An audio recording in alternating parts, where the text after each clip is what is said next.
Hello guys, it's D to the B here, and today I'm going to be doing my first response video.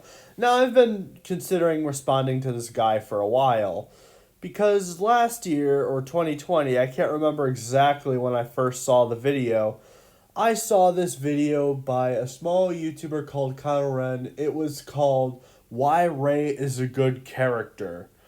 Now, of course, if you've seen my channel before, you would know that I'm not a sequel fan.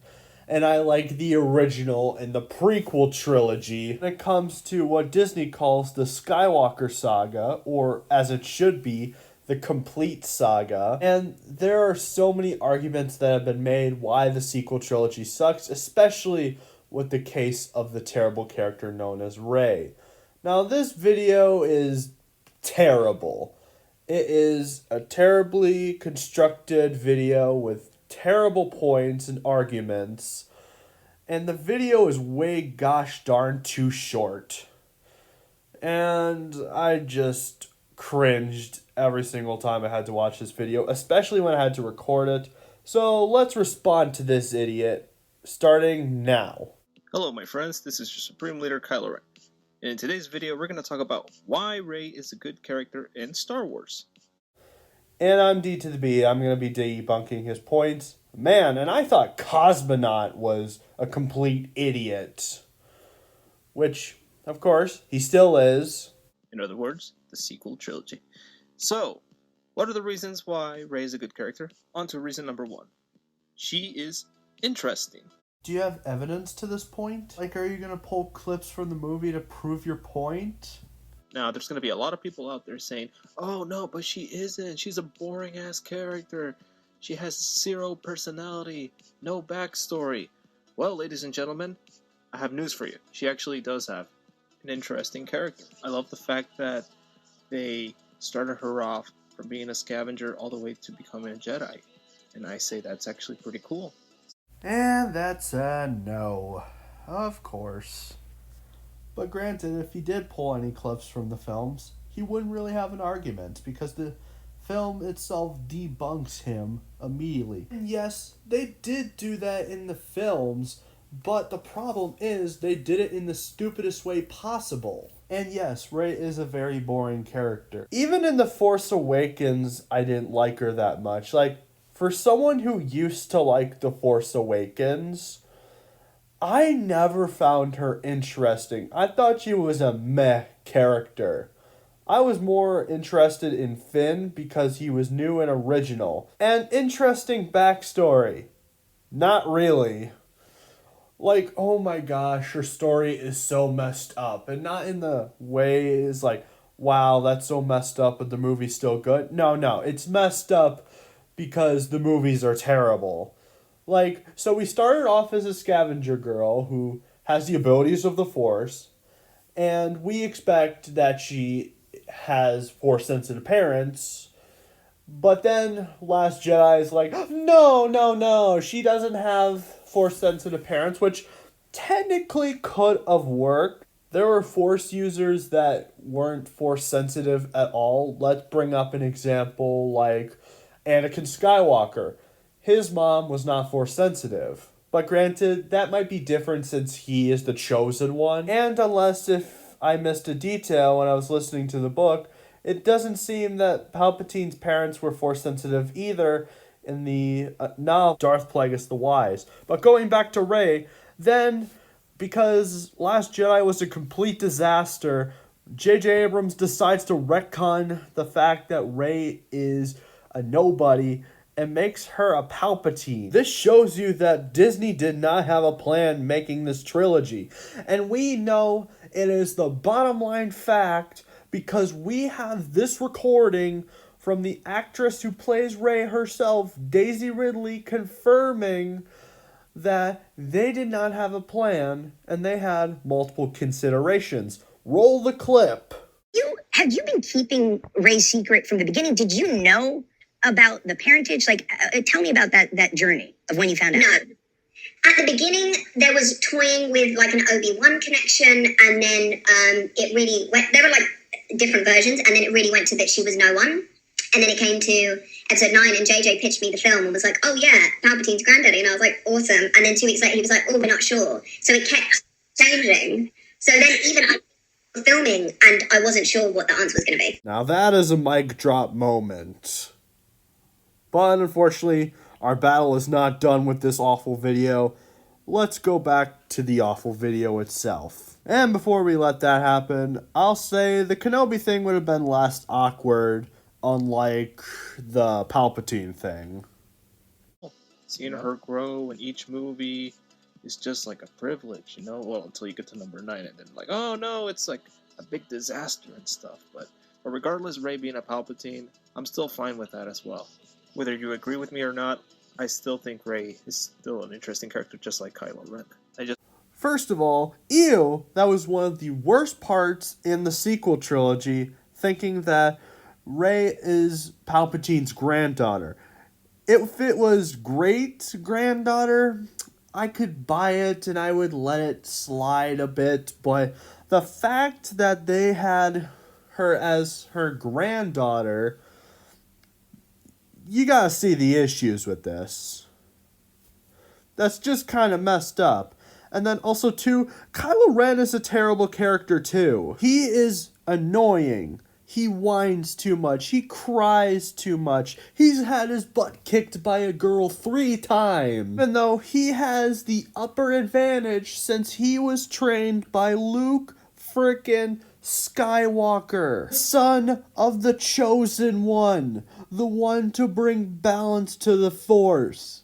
You're telling me a student that Luke trained would be kicked by a girl that had barely any Force training to begin with? Oh, who am I kidding? Not any at all. What makes you think that Kylo Ren would not easily slice Rey into pieces? Multiple occasions. In your dreams. I just wanted to know more about her in The Last Jedi. So for anyone saying that Rey doesn't have any character, I'm going to throw a copy of The Last Jedi at your face. Last Jedi sucks at explaining things, especially with Rey's story. The only key details we got about Rey were her parents. That's it. Reason number 2, she is not a Mary Sue.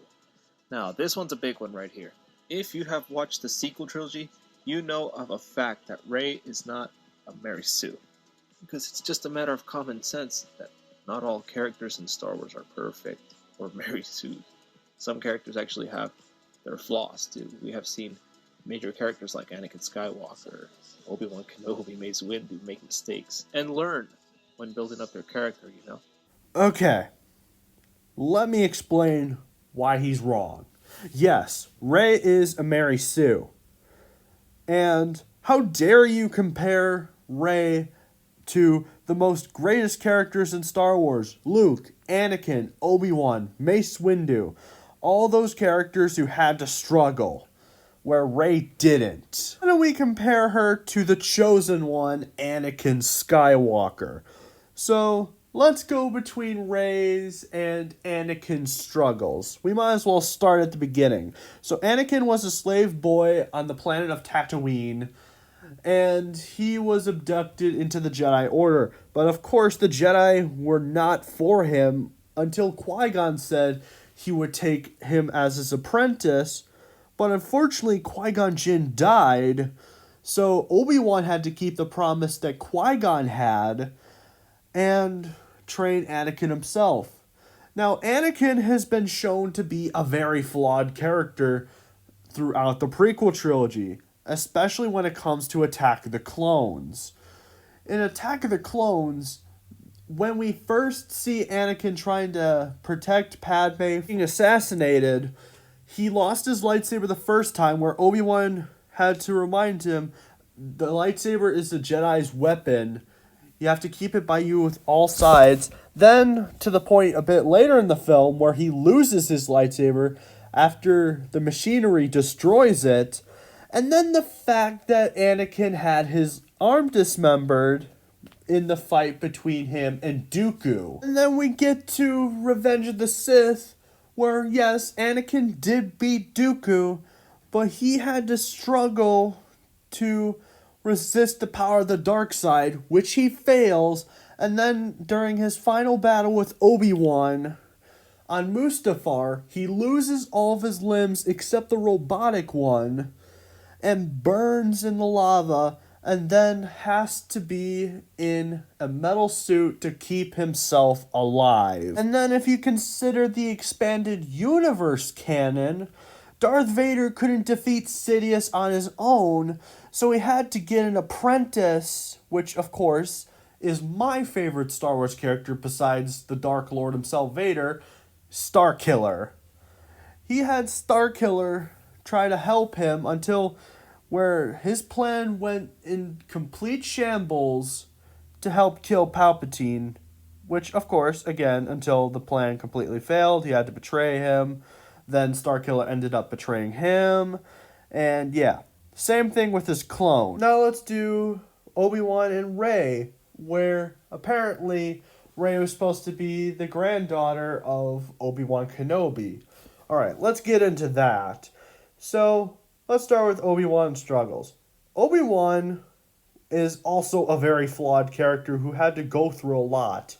So let's start with Phantom Menace. Phantom Menace, he was kind of professional, but he did struggle a lot. Let's bring in the battle between Maul, him, and Qui-Gon. Obi-Wan struggled against Maul, even to the point where he was exhausted and he couldn't save his master. And of course, he almost could have died if Obi-Wan didn't outsmart Maul and if Maul wasn't arrogant. If Maul actually wasn't arrogant, Obi-Wan would have died. Let's bring up episode 2.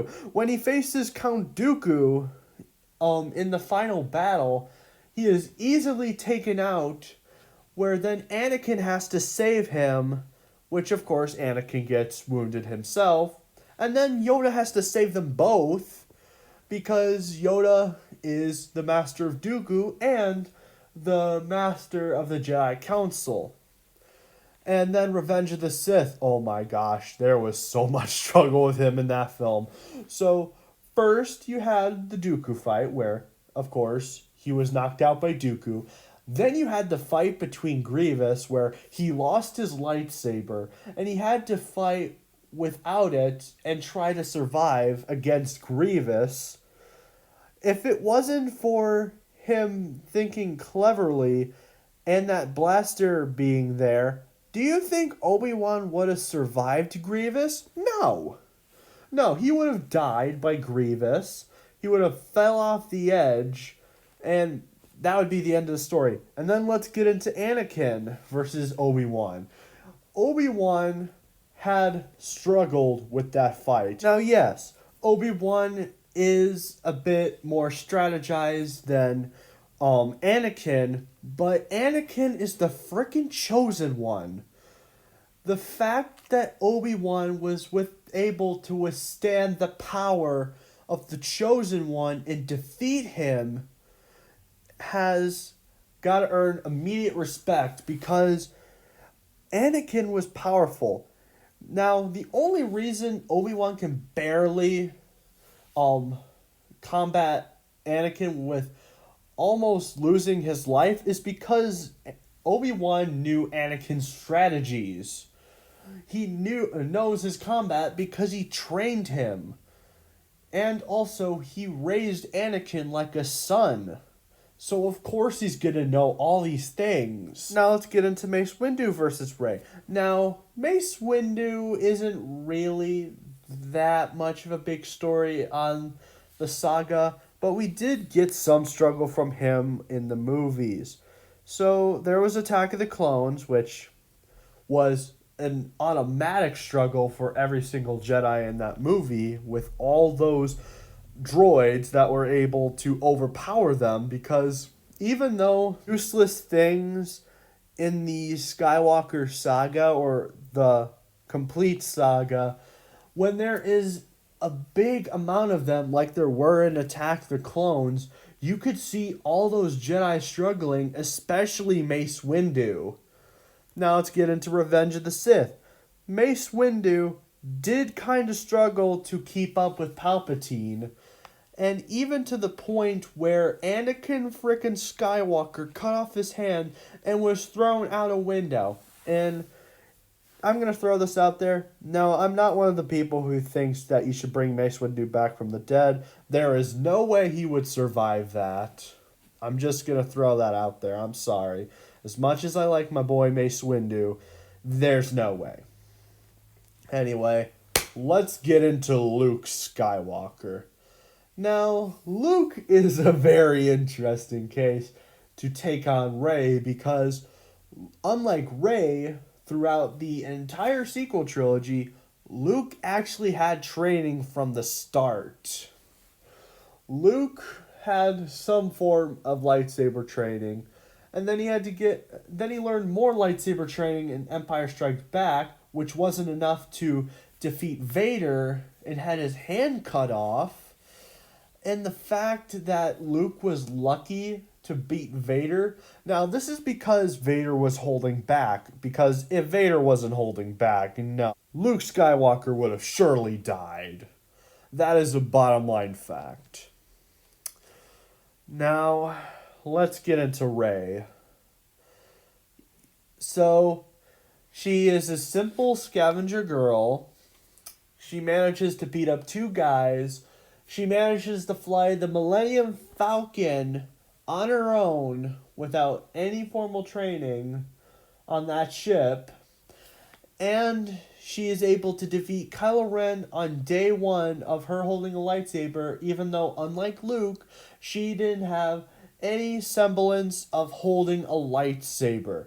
Now, I'm going to bring up this point here. Some people say that she would have been better with a double-sided lightsaber, and I completely agree with that claim, because if you think about it, what we've learned from The Force Awakens, Rey had the staff, and a double-sided lightsaber is pretty close to that. The fact that she is able to wield a one-bladed lightsaber and master it in like a day is baffling, because it's like switching from a gun to a sword. Like, there's no way you're gonna master the sword in like 10 seconds. That's not how real life works. So the fact that she managed to hold a single-bladed lightsaber baffles me. If it was a double-sided one, I can buy it. But the fact that it's one, it doesn't work. So, let's get back to listening to this guy. When building up their character, you know? And the funny thing about it is that if we were to get episode 9, The Duel of the Fates, Rey would be less of a Mary Sue here. It would be very different from Rise of Skywalker. Would have loved to see that though, but like I said, we never got Duel of the Fates, unfortunately. And I believe this would change the narrative of fans thinking Rey is a Mary Sue, because she's not.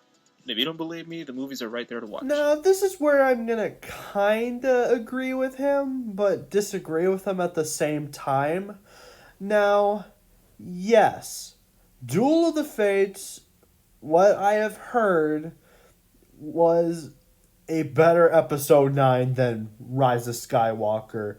100%. I do have the issue with the movie retconning Darth Plagueis as Palpatine's master, but most of what I've heard of Duel of the Fates would have actually been interesting. Of course, it wouldn't have helped the Mary Sue problem, because the damage would have already been done.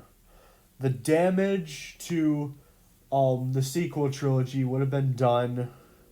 There was no way it was possible. Some people say that Revenge of the Sith fixed the prequel trilogy, even though that is not entirely true, because at least the prequel trilogy had a plan. And same with the originals. The prequel trilogy was building up to what led to the Empire, and it worked very well. Even if you didn't like Attack of the Clones, people have to admit at least the trilogy lines up perfectly. Where the sequels, on the other hand, are a mess of a trilogy because they had no structure, so that means they kind of didn't connect. Because with the trilogy, you gotta plan your trilogy from the start, middle, and end. And both the Star Wars trilogies did this. Now you're wondering, what about the original? The original trilogy was technically planned out because I did find this out a while back, but the original trilogy was supposed to be just one movie. And all the ideas were out there in that movie. But the movie was getting too expensive, so George Lucas separated the movies into a trilogy. Now, are there some elements that weren't entirely planned out entirely? Yes. Like, for the example of Darth Vader being Luke Skywalker's father. He did not have that planned out until he saw the original cut of Empire Strikes Back, which the original cut would have revealed that Obi-Wan killed Anakin Skywalker and not Vader.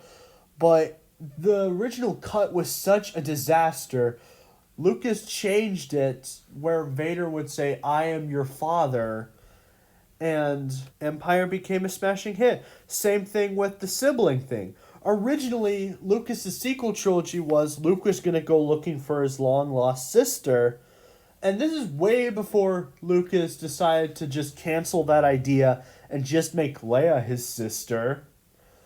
Like, of course, you're going to have changes in movies. It's the process of filmmaking. But the problem is, in the sequel trilogy, a lot of things weren't changed that much to the scripts. They were more like first drafts, and you can see it. Even with J.J. Abrams doing reshoots did not help because the damage was already done because of Last Jedi and The Force Awakens. Like, even if you had one good movie in this trilogy, it would have not worked. Now, do I wish we got Duel of the Fates instead of Rise of Skywalker? Absolutely. Rise of Skywalker was awful. I still can't decide between the two which one's worse, Rise of Skywalker or Last Jedi. I still can't decide. Even rewatching the sequel trilogy, I'm like, I still can't decide. But anyway, let's let him continue on. Reason number 3, she's actually quite well developed. Personally, I prefer Rey Nobody over Rey Palpatine, even the abomination of Rey Skywalker. And as I mentioned before, I still get a thrill into watching Rey going from The Force Awakens all the way to Rise of Skywalker because of how her character has changed through the movies. And after everything Rey has been through, all the ups and the downs, the sacrifices, she still made it to the end of the line, staying in the good side while defeating evil. Now, if you're going to tell me that she has no development, the movies are right there for you to watch, so you could see for yourself why Rey has a character development. I'm not going to even say anything because I already explained this not too long ago in the video, so yeah, let him continue on. You will see what I see. A pretty complicated female character, which, like I said, still good in my book. This isn't rocket science or anything. Like I said, Rey is actually one of the most well-developed, complicated female characters in the sequel trilogy. Not the whole trilogy, just the sequel. Okay, here it comes. Here is the moment of cringe. The worst argument he has had so far in this whole video. Now, on to the last reason. She's hot for anyone who says Daisy Ridley did a bad performance on Rey, that she was miscasted, or the big one, ugly as fuck. Then you better get your eyes checked, because this fine lady did a really great job playing Rey in Star Wars, despite all the BS that she gets. Like, come on, who would hate this nice lady? I mean, look at her, look at that smile. She's the kind of person I like to hang out with. And if you fanboys still think that she's ugly, may God have mercy on your soul, because Daisy Ridley is fine. And I know deep in your conscience, you just won't want to admit it that she is hot. Rey in Star Wars is hot. Now, this is where I do actually kind of disagree with the sequel haters on. I don't think Daisy Ridley is ugly, but I certainly don't think she's hot by your claim. I think she's a mid, except for that smile. That smile is kind of creepy when you have it zoomed up. You did not prove a good point by zooming up that picture, or choosing a picture of her smiling zoomed up. It was just not a good choice. So I don't think she's ugly, but I don't think she's hot either. Personally, I don't get into the hot thing. I just see as every single woman beautiful. Well, unless if they're a Karen, then no. But yeah, let's let them continue on. Like I said, the moment I saw her on screen, I was like, God damn, she's fine and gorgeous. Like, wow, who casted Daisy Ridley? Like, come on, who could hate someone who looks this damn beautiful? Like, seriously, you gotta be a real man with balls of steels to not like her. Many fans have the audacity to hate her because they think she's ugly. Boy, if I ever came over and find that computer or your phone or your closet for any pictures of Daisy Ridley or Rey, I swear I'm gonna call you a freaking simp, because you guys know you simp over Ahsoka, Padme, Bo-Katan, and Twillix. 2 points. One, I'm Christian, so I'm not even allowed to look at that kind of stuff. And two, what you call simp, which it really isn't, maybe a small few, but not really, because they understand between fantasy and reality. The reason why they quote simp, or the real word, like those specific female characters, is because they have development. Of course, Ahsoka is the only one I kinda have an issue with the simping problem, if you so call it simp. Because she's a teenager. Or at least she starts off as one. It's kind of messed up with all the fan art there is Ahsoka. It's kind of messed up. My eyes have been scarred for life for accidentally glimpsing on that kind of stuff. Oh, and also, I'm going to throw this out there as an extra point. Personally, I don't hate Daisy Ridley. She's fine. And I don't blame all of her poor acting on her. I don't think that's her fault. I think that was more of the director's fault. Both JJ and Ryan Johnson. They could have said something about, could you put more energy into it? Or something like that. Where you would get something like that from George Lucas, where you would get a joke like, okay, now that doesn't sound like Luke, that sounds like Gary. Just this random guy named Gary, not Luke Skywalker. You would get stuff like that from George Lucas. He was a really good director, and I still wish he was in charge of Star Wars, because this trilogy wouldn't have sucked if it was under him. Oh, and I have no merch of Rey at all. The only merch I had of Rey was Legos, but I easily took those apart to make better characters for my own fan projects. But anyway, let's continue on. And if you have made it this far, disagreeing with my point, if there's one point that we can all agree on, is that Daisy Ridley is hot. And most importantly, sexy too. And that's the bottom line, because Kylo Ren said so. And if you're not down with that, I got 2 words for you. You suck! Well, my friends, thank you guys for watching. Thank you for making it this far in the video. Like, comment, share, and subscribe. Oh, thank God that's over. Thank you, Lord, for that being only 5 minutes.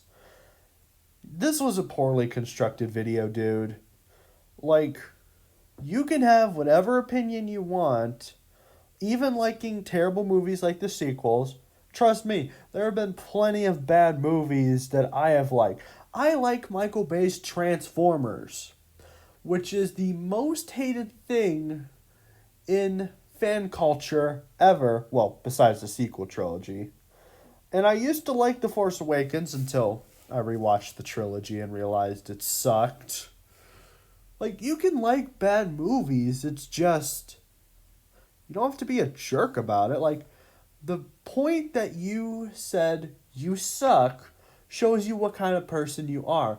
You're not willing to compromise. You're not willing to listen to the other person's arguments. Like, the people that say that the people who criticize Disney's Star Wars is toxic is obviously wrong. It's the other way around. Now, yes, there are some sequel fans who are a bit more respectful than people like Kylo Ren, for example. There are. I am friends with some of them. I even have a cousin who likes the sequel trilogy. Now, yes, he doesn't agree with my points on the sequel trilogy and why I don't like them, but do you see me hating him for liking the sequel trilogy? And same thing with me and not liking the sequel trilogy? No. Even with our differences of opinions, we still are family. And same thing with my friends who like the sequel trilogy. We are united, and we can accept each other's opinions. I have heard a better argument from my friend, Mr. Kobold, on the argument of Rose stopping Finn. Of course, that's still a terrible scene to begin with. But at least he tried to get a better argument. I wish he made an argument of why the sequels were good.